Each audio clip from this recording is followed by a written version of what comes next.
Saat menulis karya ilmiah atau karya sastra menggunakan bahasa Indonesia, pasti kita akan menjadikan ejaan bahasa Indonesia sebagai acuan dalam penulisan.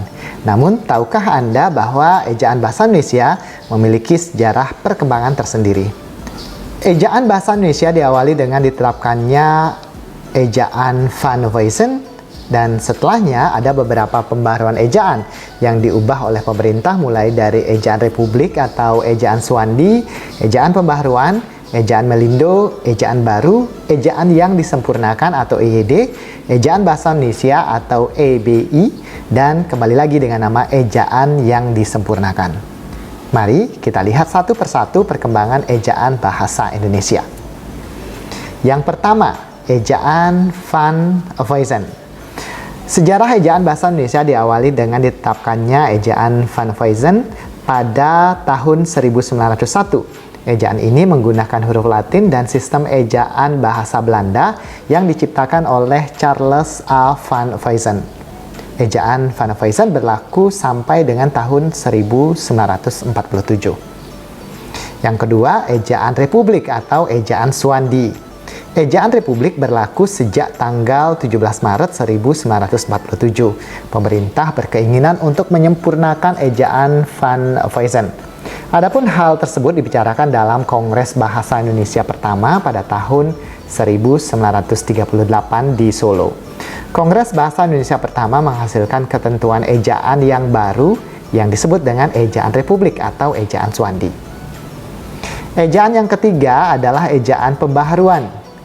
Kongres Bahasa Indonesia kedua digelar pada tahun 1954 di Medan. Kongres ini digagas oleh Menteri Muhammad Yamin. Dalam Kongres Bahasa Indonesia kedua ini, peserta kongres membicarakan tentang perubahan sistem ejaan untuk menyempurnakan ejaan Suwandi. Diterbitkanlah ejaan pembaharuan yang berlaku hingga tahun 1961.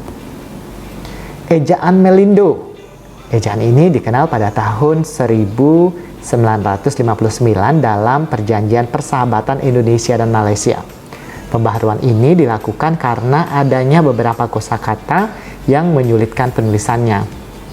Akan tetapi, rencana peresmian ejaan bersama tersebut gagal karena adanya konfrontasi Indonesia dengan Malaysia pada tahun 1962.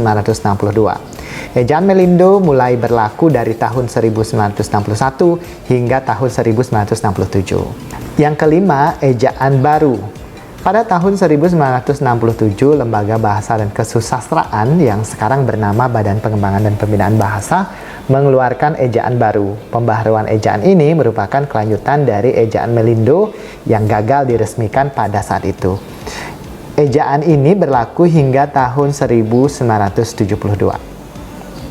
Yang keenam, ejaan bahasa Indonesia yang disempurnakan dikenal dengan EYD.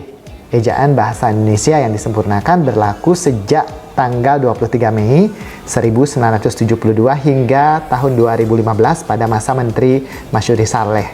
Ejaan ini menggantikan ejaan Suwandi yang berlaku sebelumnya. Ejaan bahasa Indonesia yang disempurnakan ini mengalami dua kali perbaikan, yaitu pada tahun 1987 dan 2009. Yang ketujuh, ejaan bahasa Indonesia. Pemerintah terus mengupayakan pembenahan terhadap ejaan bahasa Indonesia melalui Badan Pengembangan dan Pembinaan Bahasa. Pasalnya, pemerintah meyakini bahwa ejaan merupakan salah satu aspek penting dalam pemakaian bahasa Indonesia yang benar. Ejaan bahasa Indonesia yang tertuang dalam PUEB berlaku hingga pertengahan tahun ini, 2022. Yang terakhir, ejaan bahasa Indonesia yang disempurnakan atau EYD. Perubahan paling mutakhir dilakukan pada tanggal 16 Agustus 2022 ketika Kepala Badan Pengembangan dan Pembinaan Bahasa Kemendikbudristek Profesor E. Aminuddin Aziz MA PhD mengeluarkan pedoman terbaru yang disebut Ejaan Bahasa Indonesia yang Disempurnakan atau EYD. EYD 2022 sebagai pedoman dalam penggunaan bahasa Indonesia yang baik dan benar menggantikan Pedoman Umum Ejaan Bahasa Indonesia atau PUEB.